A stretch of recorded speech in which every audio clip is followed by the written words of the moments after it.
Presiden Joko Widodo menerima ketua dan anggota KPU di Istana Merdeka Jakarta Senin 30 Mei. Pertemuan ini beragendakan penyampaian laporan KPU soal perkembangan penyelenggaraan pemilu 2024, menyangkut anggaran, fasilitas, sarana dan prasarana pemilu dan hubungan untuk personel penyelenggaraan pemilu. Ada 6 hal yang disampaikan oleh Presiden Jokowi, yakni Presiden mendukung penuh penyelenggaraan pemilu dan Pilkada serentak 2024, 14 Februari 2024. Jajaran KPU Pusat, Provinsi, Kabupaten, dan Kota agar menjaga dan meningkatkan kualitas pemilu.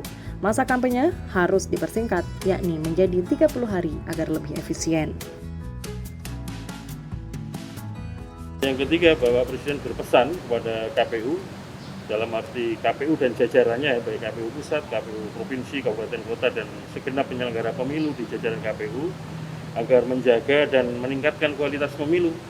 Di antaranya indikator-indikatornya adalah meningkatnya partisipasi pemilih yang terlibat dalam pemilu, kemudian meningkatnya kualitas pendidikan pemilih, dan kemudian meningkatnya kualitas tata kelola kepemiluan di lingkungan KPU.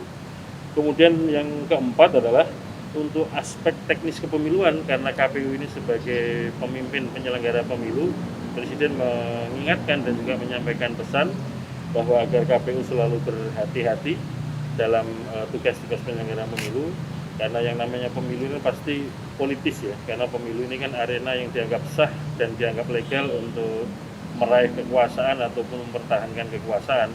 Oleh karena itu aspek teknis jangan sampai menjadi isu-isu politik yang kemudian tidak terkendali.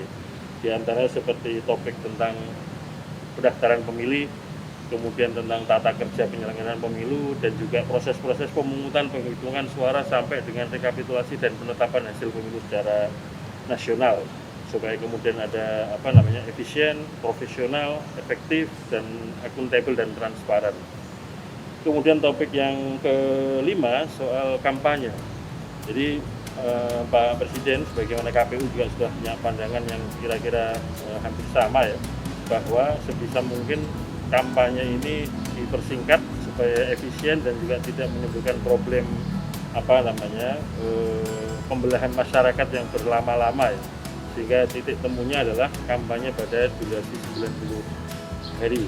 Nah, itu juga nanti akan berimplikasi kepada proses-proses pengadaan dan distribusi logistik, terutama surat suara dan formulir.